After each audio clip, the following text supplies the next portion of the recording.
Luar biasa, puji Tuhan, dalam anugerah Tuhan 5 bulan telah kita lewati bersama di 2025 ini. Dan kita percaya bahwa Tuhan akan terus melanjutkan kasih setianya di bulan yang ke-6 dan seterusnya. Amin. Yang percaya boleh beri tepuk tangan buat Tuhan kita. Dia baik, kasihnya kekal buat kita semua. Haleluya. Sore hari ini renungan firman Tuhan berjudul Keluarga Ribut versus Rukun. Saudaraku, ada sebuah lagu yang syairnya,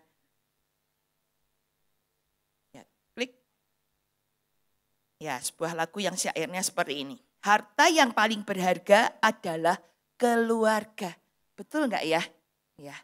Betul juga ya ini syair ini, kata-kata ini. Karena keluarga adalah harta yang bernilai kekal. Keluarga adalah harta yang kelak kita bisa bawa ke surga. Ya, anak, cucu, menantu, orang tua, ya di dalam iman kepada Tuhan Yesus Kristus, kita akan mendapat hidup kekal dan kelak kita akan kumpul bersama di rumah Bapa selamanya. Sedangkan harta benda kekayaan yang lain, sebanyak apapun, semahal apapun, ya kelak akan ditinggalkan. Waktu kita pulang ke rumah Bapa akan ditinggalkan. Waktu Tuhan datang di awan-awan menjemput kita, harta kekayaan kita akan ditinggalkan. Dan pada ujung-ujungnya semuanya langit bumi akan lenyap. Oleh sebab itu mari sayangi dan hargai keluarga kita. Amin saudaraku. Puji Tuhan. Ya. Bicara tentang keluarga. Keluarga harusnya menjadi tempat yang aman, nyaman, damai, dan penuh kehangatan kasih sayang.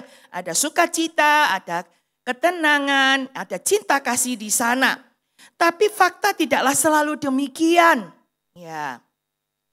Karena di dalam keluarga justru tidak sedikit yang tersakiti, yang terluka hatinya, bahkan fisiknya, yang marah, yang kecewa, ya klik. Kenapa sampai ke sini mundur ya? Masih mundur? Ya, menantu mertua,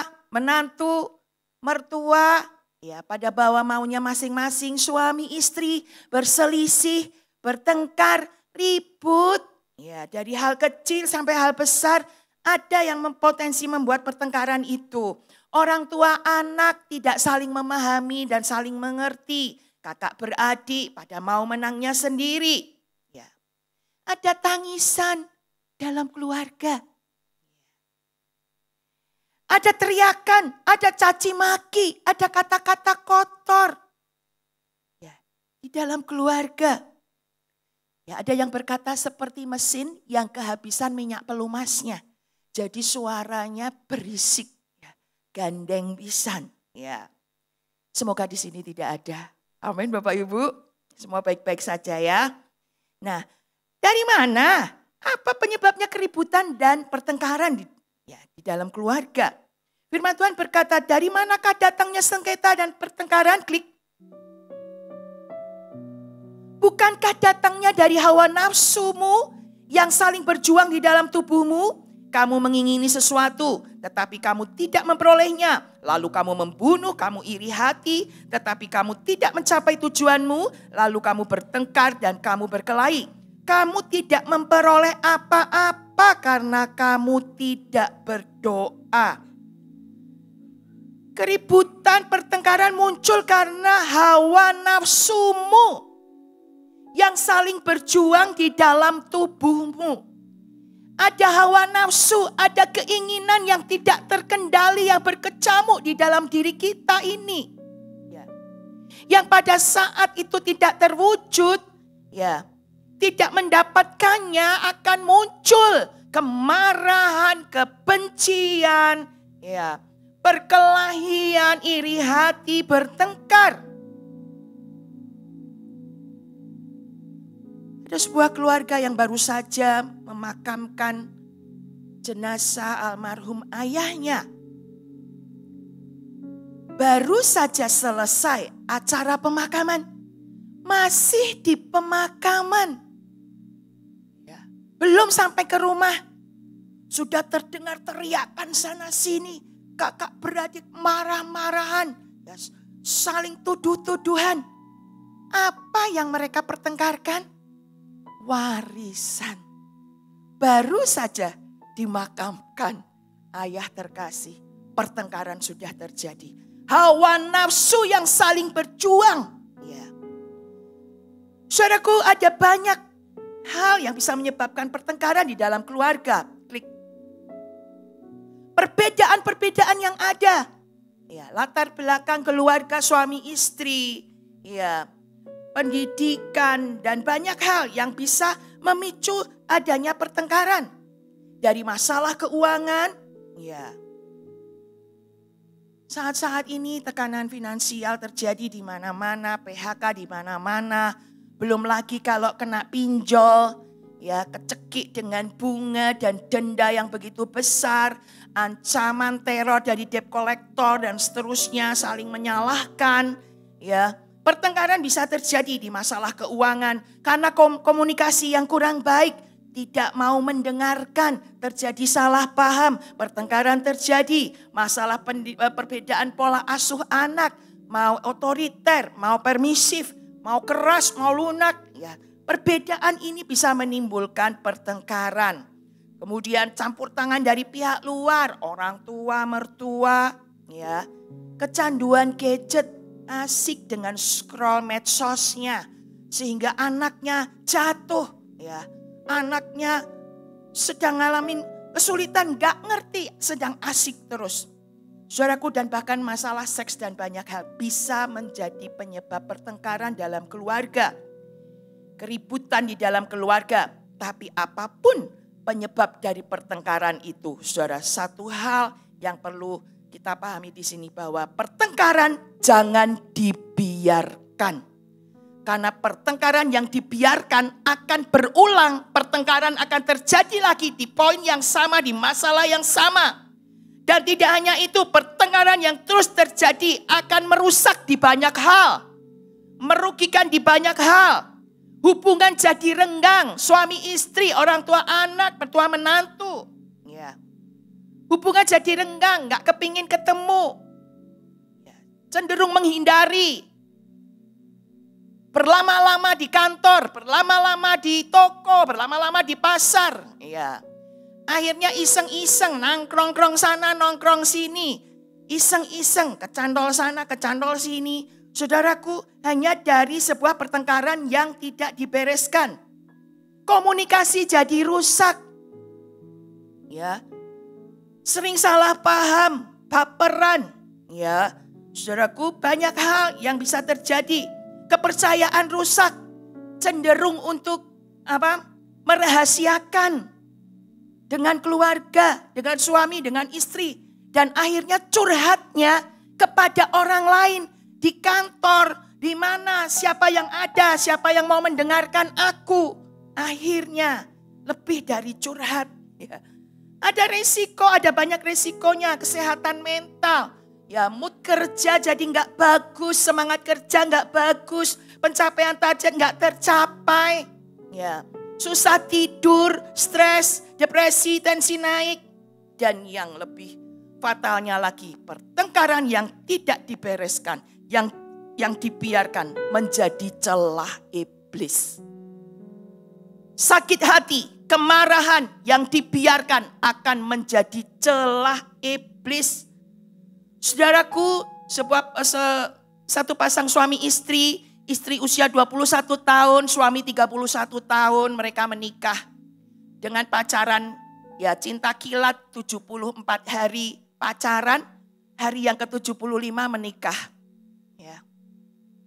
Harapan sang cewek adalah ya disayang, ya diperhatikan, dicintai. Tapi fakta tidak demikian. Ya.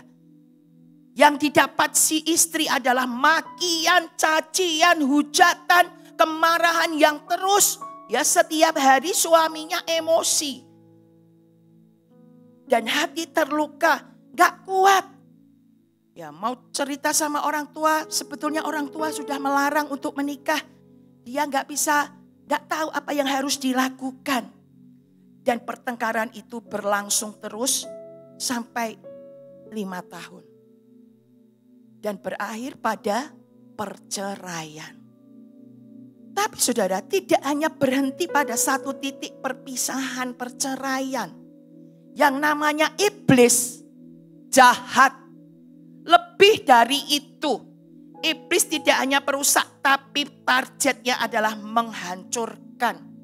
Si istri ini saudara, sebetulnya dia sudah dengar Tuhan bicara sama dia. Jangan pulang, jangan cerai. Tapi dia keras hati. Apa yang dia lakukan setelah cerai? Dia masuk pada perzinahan. Saudara, berzina dengan laki-laki di mana-mana. Dan gak hanya itu, laki-laki yang dia gauli itu membawa dia pada dunia okultisme. Jadi dia ini banyak urusan dengan dukun-dukun saudara. Dan gak hanya itu, ya, dia tidak hanya bercerai. Tapi dia punya target, dia akan menghabisi suaminya. Jadi saudara, hanya dari sebuah pertengkaran yang dibiarkan dan tidak diselesaikan. Ini, iblis jangan diberi kesempatan. Pertengkaran jangan dibiarkan. Klik berikutnya. Pertengkaran harus diselesaikan. Ucapkan bersama. 2, 3. Pertengkaran harus diselesaikan. Firman Tuhan berkata Roma 12 ayat 18. Sedapat-dapatnya kalau hal itu bergantung padamu, hiduplah dalam perdamaian dengan semua orang. Kalau semuanya ini tergantung padamu, kita yang terlibat ada di dalamnya berhiduplah dalam perdamaian dengan semua orang.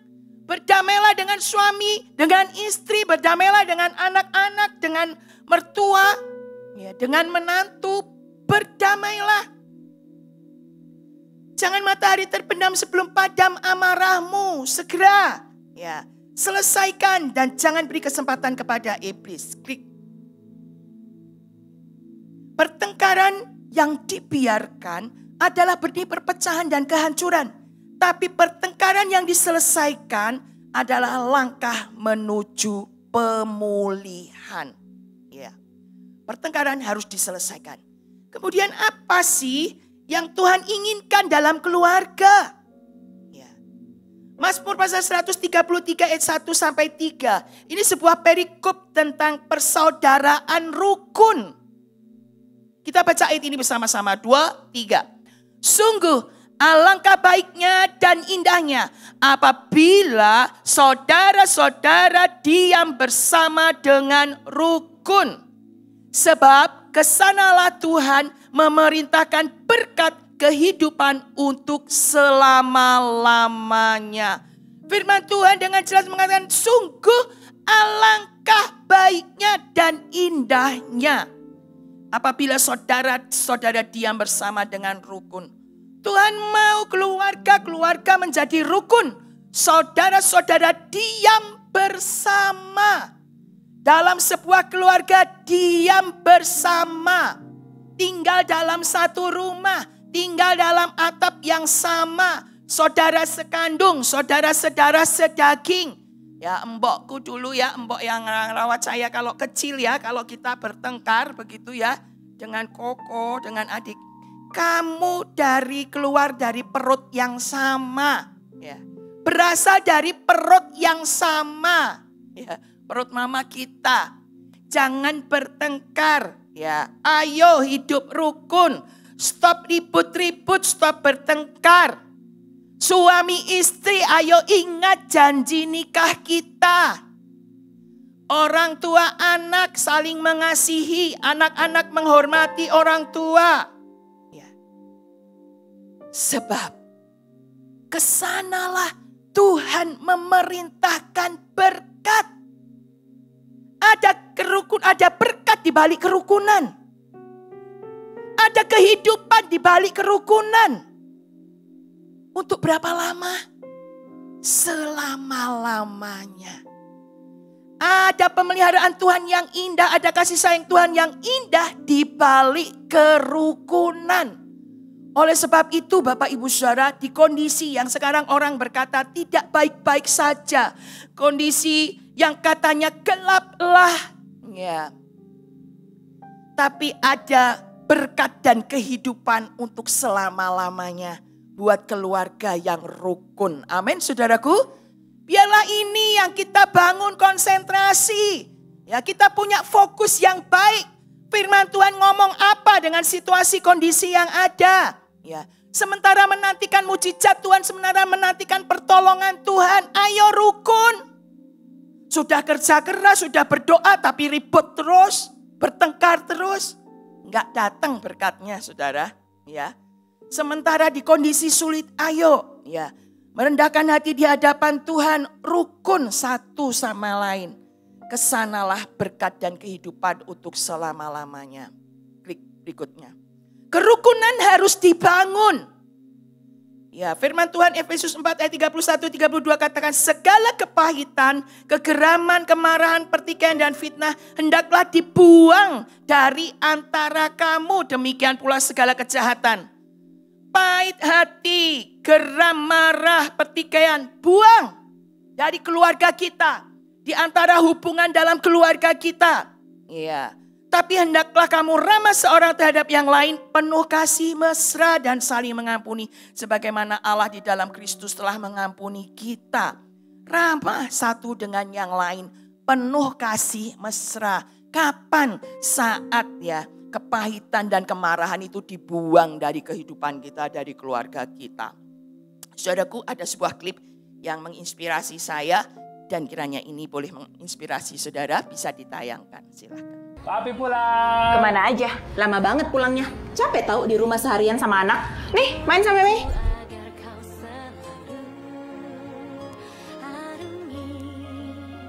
Papi pulang. Yeay, Papi pulang. Thank you, Papi. Sudah kerja keras buat kita. Yuk, Memi udah gak sabar main sama Papi. Oke, yuk, ayo. Istirahat bentar terus main bareng. Dasar ya. Mami cuma minta tolong Papi buat temenin anak main gak bisa. Enak-enak main handphone. Capek tahu seharian di rumah membersihkan. Papi pasti capek ya habis pulang kerja. Bagaimana kalau Mami pijitin 5 menit, habis itu Papi temenin anak-anak main. Oke. Jangan pura-pura main sama anak. Kalau cuma sibuk sama HP, gak usah ikut main sekalian. Dasar ngebecus banget sih jadi ayah. Mami senang Papi luangin waktu buat main sama anak-anak. Tapi kayaknya Koko Memi butuh perhatian penuhnya Papi. Boleh nggak HP-nya disimpan bentar, terus fokus main sama Koko Memi? Oke. Thank you. Let's main. Ayo. Ayo main. Daripada menyalahkan, lebih baik mengerti dan memahami dan menyemangati. Jadi ini menginspirasi kita ya. Pakai cara yang ramah ya untuk menyatakan pesan kita. Ya, klik berikutnya. Saudaraku, kerukunan tidak muncul otomatis. Kerukunan harus dibangun bersama-sama setiap hari. Ya. Firman Tuhan Efesus 4 ayat 2-3 berkata, hendaklah kamu selalu rendah hati, lemah lembut dan sabar. Tunjukkanlah kasihmu dalam hal saling membantu dan berusahalah memelihara kesatuan roh dan ikatan damai sejahtera.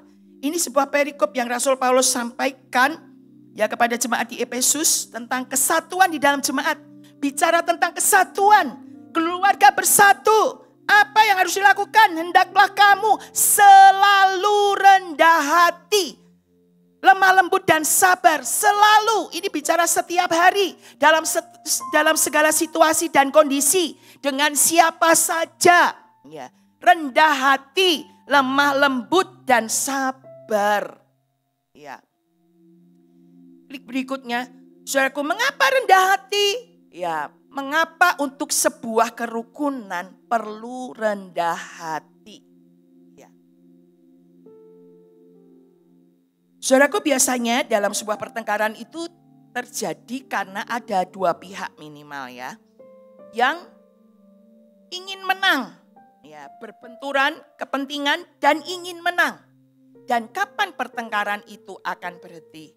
Saat ada satu pihak yang mengalah, mundur, menganggap yang lain lebih utama daripada dirinya sendiri. Sebuah prinsip dalam kerendahan hati adalah Efesus 2 ayat 3 sampai 4. Sebaliknya hendaklah dengan rendah hati yang seorang menganggap yang lain lebih utama daripada dirinya sendiri, dan janganlah tiap-tiap orang hanya memperhatikan kepentingannya sendiri, tetapi kepentingan orang lain. Rendah hati bicara apa? Menganggap orang lain lebih utama daripada dirinya sendiri. Ini juga yang Yesus teladankan. Klik. Ini juga yang Yesus teladankan. Dan Tuhan mau kita menaruh pikiran dan perasaan seperti yang Tuhan miliki, seperti yang Kristus miliki. Apa itu? Dia yang walaupun dalam rupa Allah tidak menganggap kesetaraannya dengan Allah itu sebagai milik yang harus dipertahankan, melainkan telah mengosongkan dirinya untuk mengambil rupa sebagai seorang hamba dan menjadi sama dengan manusia. Saudaraku, bicara tentang kita sebagai manusia yang jahat, jatuh dalam dosa, gak taat, kita yang harusnya dihukum. Apa yang Tuhan lakukan buat kita? Yesus mengutamakan, menganggap kita lebih utama daripada dirinya sendiri. Allah tidak membiarkan manusia binasa, menganggap, mengutamakan kepentingan kita lebih dari kepentingan Tuhan sendiri. Yesus mau tinggalkan kemuliaannya. Yesus tidak menganggap kesetaraannya dengan Allah itu sebagai milik yang harus dipertahankan. Dia Tuhan, dia gak salah. Tapi dia rela datang, mencari, menghampiri manusia. Tinggalkan surga jadi manusia. Sudah jadi manusia, dia jadi hamba lagi. Sudah di titik terendah untuk apa? Gak salah, dianggap salah. Gak harusnya dihukum, terima hukuman demi mengutamakan kepentingan saudara dan saya supaya diselamatkan. Ini sebuah prinsip rendah hati, saudaraku. Taruhlah ini di dalam pikiran dan perasaan kita, pikiran dan perasaan Kristus ini. Dan dalam keadaan sebagai manusia itu ia telah merendahkan dirinya dan taat sampai mati. Kalau Yesus Tuhan sudah melakukan ini untuk kita, Tuhan juga mau supaya kita melakukan ini kepada saudara-saudara kita, kepada keluarga kita. Saya kan gak salah. Biar dia yang datang sama saya. Saya kan lebih tua. Saya kan lebih tinggi jabatannya. Biar dia yang datang sama saya.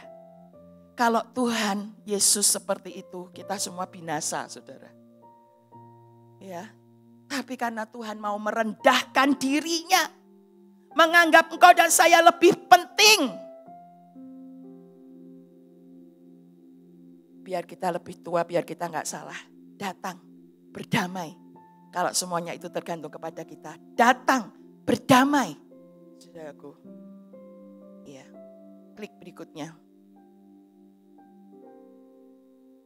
Keluarga adalah tempat pembentukan menjadi serupa Kristus. Kita perlu menyadari bahwa kita dipilih dan ditentukan untuk menjadi serupa Kristus. Bagaimana Tuhan membentuk kita? Karakter kita untuk menjadi serupa Kristus. Salah satunya adalah di dalam rumah kita.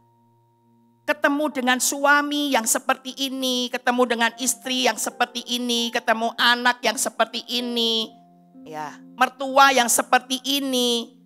Besi menajamkan besi, manusia menajamkan sesamanya. Saya dibentuk, mereka dibentuk lewat saya dibentuk lewat mereka, demikian juga dengan kita semua. Dan biarlah Yesus jadi model dalam keluarga kita. Amin, saudaraku. Yesus jadi model. Kerendahan hatinya. Biar kita membangun kerukunan dalam keluarga. Klik berikutnya. Mau menyelesaikan, mau datang, buang gengsi, mau bicara dari hati ke hati. Untuk menyelesaikan pertengkaran yang ada. Mau mendengarkan. Cepat mendengar, lambat berbicara. Menyampaikan pendapat dan mencari solusi. Yesus datang menjadi solusi. Untuk konflik Kita dengan Bapa di surga, kita dipisahkan, kita harus dihukum. Tapi Yesus mau datang menjadi solusi. Berkorban untuk semuanya demi solusi. Ya. Dan mau minta maaf. Yesus lebih dari itu. Yesus mau mati demi solusi. Ya. Klik kerendahan hati membuka pintu pemulihan. Karena kerendahan hati Yesus Kristus pemulihan terjadi. Dan biarlah karena kerendahan hati kita, pertengkaran bisa dipulihkan, hubungan bisa dipulihkan. Amin. Kerukunan terjadi, berkat dilimpahkan, kehidupan dilimpahkan di sana. Saudaraku, bicara tentang kerendahan hati. Enggak gampang itu mah, rendah hati. Tapi saudara, berkatnya juga luar biasa. Ganjaran kerendahan hati dan takut akan Tuhan adalah kekayaan, kehormatan, dan kehidupan. Ada berkat di balik kerendahan hati. Ya. Firman Tuhan berkata, barang siapa merendahkan diri, ia akan ditinggikan. Yesus ditinggikan, Allah sangat meninggikan dia. Nama di atas segala nama, segala lutut bertelut, sekali dah mengaku Yesus Tuhan. Siapa yang merendahkan diri, Tuhan akan promosikan. Merendahkan diri, ya, merendahkan hati. Bukan berarti kalah, bukan berarti lemah. Ya. Karena Tuhan sendiri yang akan bertindak, Tuhan akan meninggikan orang yang rendah hati. Klik yang kedua. Selain rendah hati, saudaraku, ya lemah lembut. Di dalam kerendahan hati ada kelemah lembutan. Dan yang kedua adalah sabar. Untuk rukun dalam keluarga perlu sabar. Gak emosinan, ya, sabar. Menghadapi segala sesuatu, menghadapi siapa saja, sabar. Sabarlah kamu seorang terhadap yang lain dan ampunilah seorang akan yang lain. Apabila yang seorang menaruh dendam terhadap yang lain, sama seperti Tuhan telah mengampuni kamu, kamu perbuat jugalah demikian. Sabar satu dengan yang lain. Apa yang sudah Yesus lakukan buat kita, Tuhan mau supaya kita juga lakukan buat saudara kita. Sabar, ya. Tuhan mau mengampuni kita. Tuhan sudah mengampuni kita. Tuhan juga mau kita mengampuni sesama kita. Sabar bicara apa? Ya, klik. Saya belajar dari kisah ini, saudara. Saya kagum banget dengan kisah ini. Di mana kisah tentang anak bungsu yang sudah menyakiti hati bapaknya. Ya nyebelin gitu ya, minta harta. Sudah itu pergi, foya-foya. Saat dia gak bisa apa-apa, kelaparan, datang kepada bapaknya.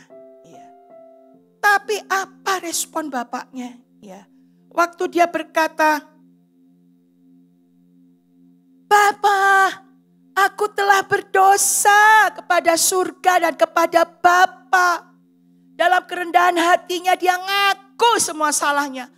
Aku sudah berdosa kepada surga dan kepada Bapa. Ampuni aku ya Pak. Ya. Harusnya jawabannya apa? Ya, aku ampuni, aku ampuni. Tapi ternyata apa respon sang Bapa lebih dari itu. Firman Tuhan di bawahnya berkata bahwa lekas. Ya, si Bapa berkata kepada hamba-hambanya, lekas bawa kemari jubah yang terbaik, pakaikan. Kenakan cincin pada jari, sepatu pada kaki. Dan ambil anak lembu tambun, sembelih. Mari kita bersuka cita. Bapaknya sudah enggak bahas lagi tentang bagaimana salahnya, bagaimana dosanya, bagaimana dia menyakitkan.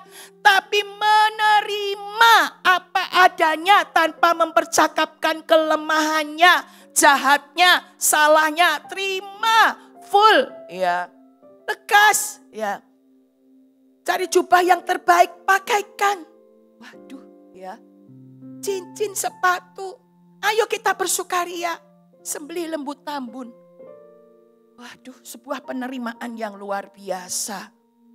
Itu juga bicara tentang kesabaran. Bicara tentang kasih. Ya, kasih sebagai pengikat. Ayat yang tadi ya, kenakanlah kasih sebagai pengikat yang mempersatukan dan menyempurnakan. Kasih sebagai pengikat anak yang terhilang, Betapapun salahnya, betapapun jahatnya, kasih menerima apa adanya sebagai pengikat yang menyempurnakan. Kembali utuh keluarga bersatu. Saudaraku seperti yang Tuhan lakukan. Apa, seberapa salahnya, seberapa dosanya, seberapa jahatnya. Buka hati, terima apa adanya. Seperti Tuhan menerima kita. Tadi sudah dibacakan ya. Sebab itu terimalah satu dengan yang lain. Sama seperti Kristus juga telah menerima kita untuk kemuliaan Allah. Kemudian saudara, apa yang kita bisa lakukan di tengah kesabaran yang harus kita miliki dalam sebuah penyelesaian pertengkaran. Ya, hendaklah kamu saling mengasihi sebagai saudara. Dan saling mendahului dalam memberi hormat. Hormati, walaupun sudah salah, hormati, terima, tidak hanya terima, tapi hormati. Berkatilah siapa yang menganiaya kamu, berkatilah dan jangan mengutuk. Jangan membalas kejahatan dengan kejahatan, lakukanlah apa yang baik bagi semua orang. Si Bapak sudah melakukan yang baik dan bahkan yang terbaik. Sang Bapa sudah memberi yang baik dan yang terbaik. Itu juga yang dilakukan oleh Yusuf kepada kakak-kakaknya. Dia tidak membalas yang jahat dengan yang jahat, tapi dia melakukan yang baik untuk kakaknya. Klik. Janganlah kamu sendiri menuntut pembalasan. Pembalasan itu adalah hakku, kata Tuhan. Lakukan yang baik-baik di keluarga. Dengan siapa saja. Lakukan yang baik-baik. Pembalasan itu hak Tuhan. Janganlah kamu kalah terhadap kejahatan, tapi kalahkanlah kejahatan dengan kebaikan. Itu juga yang dilakukan Daud. Ya. Terhadap Saul yang terus berkali-kali mau menghabisi dia. Kesempatan membalas ada, tapi dia tidak lakukan. Karena dia tahu pembalasan adalah hak Tuhan. Saudaraku. Biarlah ini terbangun dalam kehidupan kita, kalahkan kejahatan dengan kebaikan. Ya, lakukan bagian kita dan Tuhan akan lakukan bagiannya. Amin, saudaraku. Ya, yang terakhir, yang ketiga, berdoa bersama.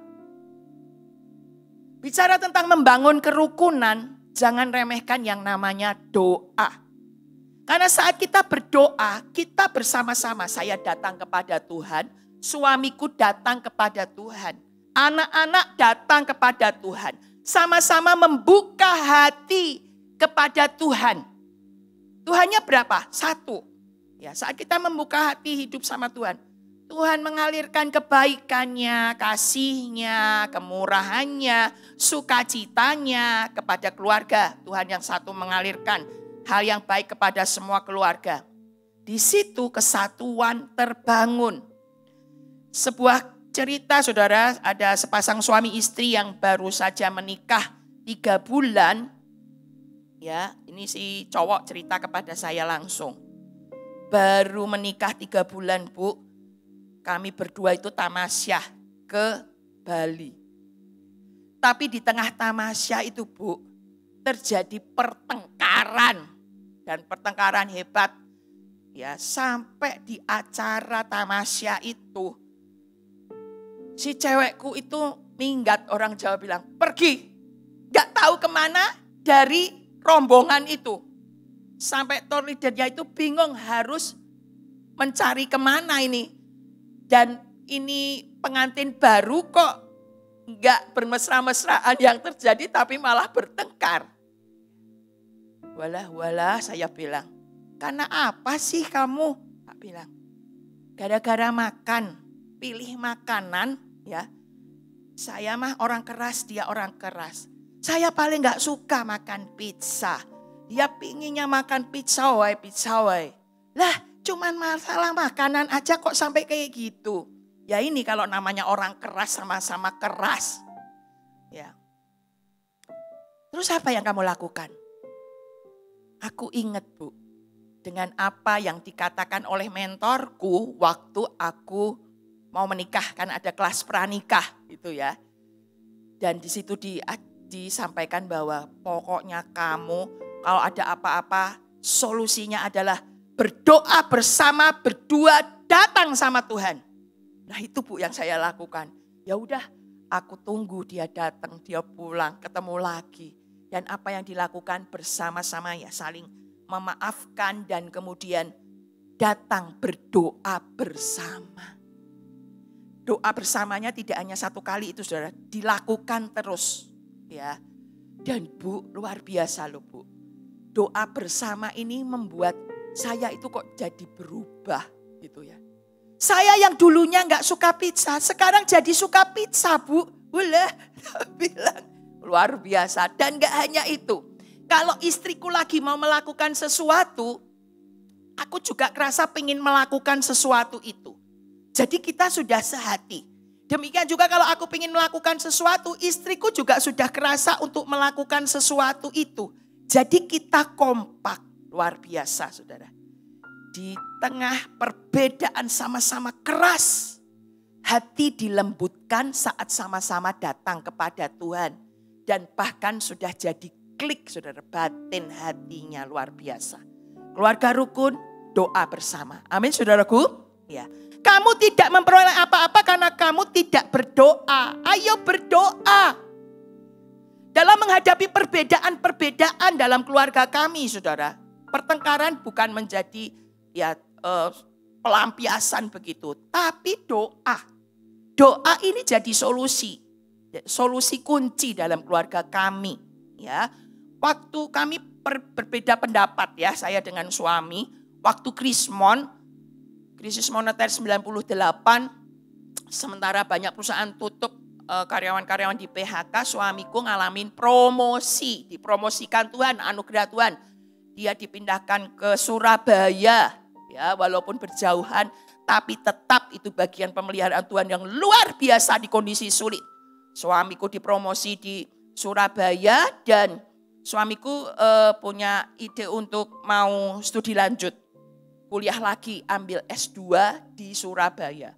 Waktu dia berkata seperti itu saya kaget. Aduh, kan saya di Salatiga. Saya ngurus anak-anak masih kecil-kecil pada saat itu. Saya bekerja juga, saya pelayanan. Ya, sebaiknya bukan berarti nggak boleh studi lanjut sekolah lagi. Tapi tunggu waktunya yang lebih tepat. Saya berkata seperti itu. Tapi dalam pembicaraan ini tendensinya kekeh, tetap pengen kuliah saat itu, ambil S2 di Surabaya. Hati saya udah empot-empot saudaraku dan saya ngomong sama saudara kembar saya, aduh gimana ya nanti kalau dia kuliah, ya mesti banyak waktu di sana dan seterusnya. Terus saudara kembar saya berkata seperti ini, doa sama Tuhan.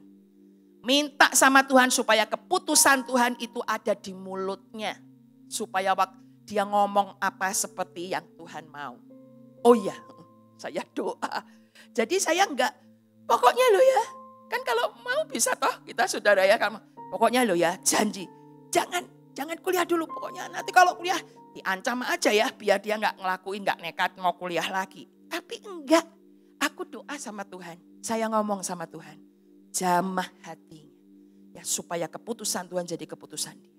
Berapa hari kemudian saudara, saya kaget, saya enggak nyangka. Dia tiba-tiba telepon dari Surabaya dan dia berkata, aku gak jadi kuliah dulu ya. Aku pending dulu, aku gak kuliah. Yeay. Saudara gak perlu bertengkar.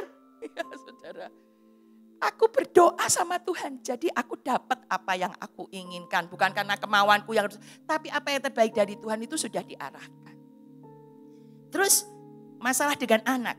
Ya, anak sudah gede, cowok. Ya sudah punya hubungan dekat dengan cewek. Ceweknya sama-sama anak Tuhan. Sama-sama anak Tuhan lah begitu. Tapi kami mendoakan dan gak sejahtera dengan ini. Enggak gitu ya. Jangan dulu. Tapi saudara kan namanya anak. Namanya cinta. Namanya sayang. Kan gak semudah itu ya. Gitu. Tapi saudara terjadi perbedaan pendapat. Tapi enggak usah sampai kepada pertengkaran, sewot, ngamuk. Ya toh, ancam-ancam enggak. Tapi doa. Di tengah perbedaan, doa. Ya. Kami doa, suamiku doa. Dan supaya Tuhan yang mengaturkan, yang bukan dari Tuhan dijauhkan. Kami kaget karena suatu hari anakku telepon. Aku udah putus. Nah kok bisa? Kenapa? Dia yang mutus. Saudaraku. Jadi gak perlu bertengkar. Ya toh. Aku memperoleh jawaban dari Tuhan karena aku berdoa. Dan tidak perlu ada pertengkaran. Kerukunan tetap terjadi. Amin saudaraku. Ya. Mau berdoa? Doa. Suami istri doa. Ajak anak-anak doa. Ya, di sana kesehatian dibangun. Dan gak hanya itu, klik berikutnya. Yesus berkata, aku berkata kepadamu, jika 2 orang daripadamu di dunia ini sepakat meminta apapun, juga permintaan mereka itu akan dikabulkan oleh Bapakku yang di surga. Ini sudah menjadi pengalaman banyak saudara ya, kesaksiannya banyak. 2 orang sepakat, kami suami istri berdoa ya untuk minta sama Tuhan. Tuhan kabulkan, Tuhan kabulkan. Anakku berdoa masih kecil, Tuhan kabulkan. Itu sudah jadi pengalaman rohani kami. Di titik ini permintaan dikabulkan karena 2 orang sepakat meminta apapun. Sebab di mana 2 atau 3 orang berkumpul dalam namaku, di situ aku ada di tengah-tengah mereka. Sukacitanya keluarga adalah bukan hanya saat papa mama anak komplit ada, tapi saat Tuhan hadir dalam keluarga. Amin saudaraku. Iya, ayo doa bersama. 2-3 orang berkumpul dalam namaku. Aku ada di tengah-tengah mereka. Tuhan hadir di keluargamu. Tuhan hadir di pernikahanmu. Tuhan hadir di bisnismu. Saudaraku, dan saat Tuhan hadir, setannya ngacir.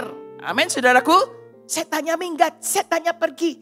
Berkat sukacita yang tercurah. Dan ini kita alami. Saudara, mari kita terus bertumbuh dalam kelekatan kita dengan Tuhan. Dan gak hanya itu, doa tidak hanya mempersatukan hati di dalam keluarga. Doa tidak hanya untuk kita mendapat jawaban-jawaban dari Tuhan. Klik berikutnya. Tapi doa menjadi perlindungan buat kita dari serangan iblis, saudaraku. Ini luar biasa, ini banyak kesaksiannya ya. Firman Tuhan berkata bahwa perjuangan kita bukan hanya melawan darah dan daging, tetapi melawan pemerintah-pemerintah, penguasa-penguasa, melawan penghulu-penghulu dunia yang gelap, melawan roh-roh jahat di udara. Perjuangan kita bukan hanya cari ya berkat saudaraku, cari berkat buat hidup rumah tangga kita, tapi ada perjuangan kita melawan apa? Penguasa-penguasa di udara, penghulu-penghulu dunia gelap dan melawan roh-roh jahat di udara. Ada roh-roh jahat di udara yang akan menyerang keluarga jadi sasaran utama. Apa perlindungan keluarga? Keluarga, apa perlindungan kita? Doa bersama, mendekatkan diri kepada Tuhan. Ya. Ini betul-betul saudaraku, saya menyambung cerita tadi ya. Si wanita 21 tahun yang meninggalkan suaminya, menceraikan suaminya. Tadi sempat saya katakan bahwa dia tidak hanya jatuh dalam perzinahan dan perdukunan. Tapi dia masuk kepada satu kegigihan, yaitu menghabisi suaminya. Wah, luar biasa ya, itu setan luar biasa bekerja di dalam dirinya orang ini. Pembunuhan dia lakukan. Dia mau lakukan pembunuhan itu. Suatu hari suaminya telepon. Ini sudah bercerai ya. Telepon sama dia. Aku pengen ketemu kamu. Pengen ketemu gua. Mau apa ya pikirnya. Dia sudah hatinya sudah keras. Tidak mau mengampuni, hatinya keras. Mau apa? Justru saudara wanita ini mau memamerkan kebejatannya. Sudah berzina, sudah seperti mau pamer kebejatannya. Enggak hanya sama suami. Dia pengen semua orang di komplek klaster rumahnya itu supaya ngerti siapa dia. Dan kemudian ayo kita ketemu. Ya ketemu ini suami istri ini. Dan ketemu di klub. Tapi apa dibalik kemauan dia ketemu? Dia mau habisi suaminya. Dia siapkan 10 pil Viagra katanya ya. Digerus halus. Dan dia siapkan dan dia masukkan di dalam minuman suaminya. Sudah dia lakukan. Dengan sebuah target, ya nanti malam paling lambat besok. Mampuslah kau. Saudaraku. Tapi saudara, sampai malam ditunggu, kok nggak apa-apa ya? Sampai pagi, pagi bangun mukanya seger katanya. Dan dia menyapa istrinya, selamat pagi istriku. Loh, kamu kok belum mati ya? Gagal, saudara, nggak mati, nggak berhasil. Oh ya, pikir lagi. Dia kan sudah dengan dukun-dukun itu ya. Dia sudah siapkan keris yang berkarat, yang katanya itu nanti akan menghancurkan pencernaannya ya, dan dia akan mati. Itu pun sudah dilakukan. Tapi saudaraku, gak berhasil. Sampai ya 4 dukun ini geleng-geleng kepala. Ini suamimu ini punya kekuatan yang luar biasa. Apa itu kekuatannya, di mana dicari? Apa itu? Dan 4 dukun ini membuat pernyataan yang sama, saudaraku. Suamimu itu makan dari orang mati. Dia berkata seperti itu. Maksudnya apa? Makan roti perjamuan. Tuhan Yesus mati, ya makan roti perjamuan. Seperti nanti yang akan kita lakukan.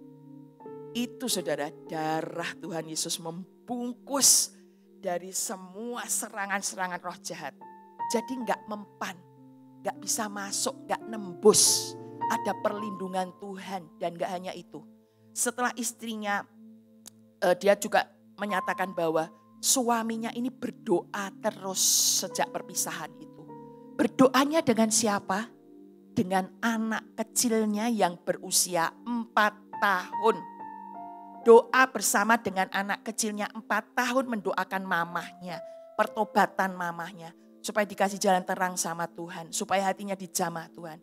Tapi saudara, doa orang benar sangat besar kuasanya. Amin saudaraku, ini terjadi. 2 orang sepakat meminta apapun, Tuhan akan mengabulkan. Ini terjadi. Ya, wanita ini saudaraku, ini pembunuhan yang kedua belum berhasil ya, dia yang ketiga. Ya, dia menyewa tim pembunuh. Pasukan pembunuh, saudara. Ya. Sudah disiapkan untuk nguntit, berangkat pulang, dan sudah ngasih DP untuk mulai kerja. Tapi waktu mau mulai kerja, saudara, ada rasa takut yang mungkin Tuhan taruh di dalam itu para pembunuh itu. Dia tanya sama si istri, Bu, ibu orang Kristen ya? Kenapa? Oh, lah Bapak orang Kristen juga, Bu? Iya. Kenapa? Oh, maaf Bu, kalau gitu ini saya kembalikan aja Bu uang DP-nya. Gak jadi ya Bu, karena ibu saya kita gak mau berurusan dengan orang Kristen. Gagal lagi saudara.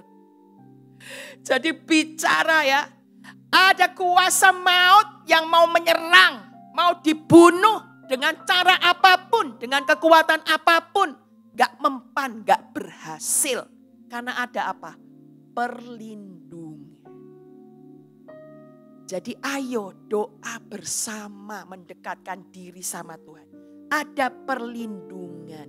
Dan gak hanya itu, ada jawaban. Karena pada saatnya setelah 2 tahun berjalan, Tuhan menjamah si istri. Ya lewat seperti penglihatan yang Tuhan menunjukkan semua kejahatan dia dalam sebuah peristiwa begitu ya. Tuhan menjamah dia, menyadarkan dia, dan dia kembali kepada suaminya. Dan keluarga ini dipulihkan. Saudara, di tangan Tuhan tidak ada yang terlambat. Di tangan Tuhan tidak ada yang tidak bisa. Sehancur apapun Tuhan sanggup pulihkan. Amin saudaraku, datang sama Tuhan. Klik ayat yang terakhir, musik bisa siapkan diri. Ya. Saudaraku, mari kita dengan seisi rumah kita, mari kita sama-sama beribadah sama Tuhan. Kalau kita hari ini setia, oke. Tapi mana suamimu, mana anak-anakmu, mana menantumu?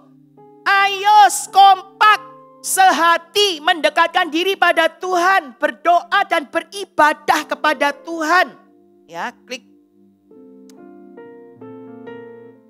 Mazmur 91 ayat 14-15 katakan, sungguh hatinya melekat kepadaku, maka aku akan meluputkannya. Aku akan membentenginya sebab ia mengenal namaku. Kalau hatinya melekat kepada Tuhan, Tuhan akan meluputkan dari semua mara bahaya apapun. Amin saudaraku. Ayo lakukan bagian kita. Dekat sama Tuhan, melekat sama Tuhan. Tuhan akan meluputkan, Tuhan akan membentengi. Sebab ia mengenal namaku. Bila ia berseru kepadaku, aku akan menjawab. Aku akan menyertai dia dalam kesesakan. Aku akan meluputkannya dan memuliakannya. Tuhan akan menjawab seruan doa keluarga-keluarga. Tuhan akan menyertai keluarga-keluarga, bahkan dalam kesesakan Tuhan akan meluputkan. Dan Tuhan tidak hanya meluputkan, tapi memuliakannya. Kita akan ngalamin kemuliaan Tuhan ada, datang, terjadi dalam keluarga kita. Mau ngalamin kemuliaan Tuhan saudaraku dalam keluarga? Amin. Ya, yang terakhir, mari kita bangkit berdiri bersama. Pertengkaran bukan akhir dari sebuah keluarga. Jika disikapi dengan rendah hati, lemah lembut, dan sabar dalam campur tangan Tuhan akan menuju pada pemulihan dan kebahagiaan. Selamat menyelesaikan pertengkaran kita dan membangun kerukunan. Keluarga yang rukun diberkati dan dimuliakan oleh Tuhan. Amin untuk firman Tuhan.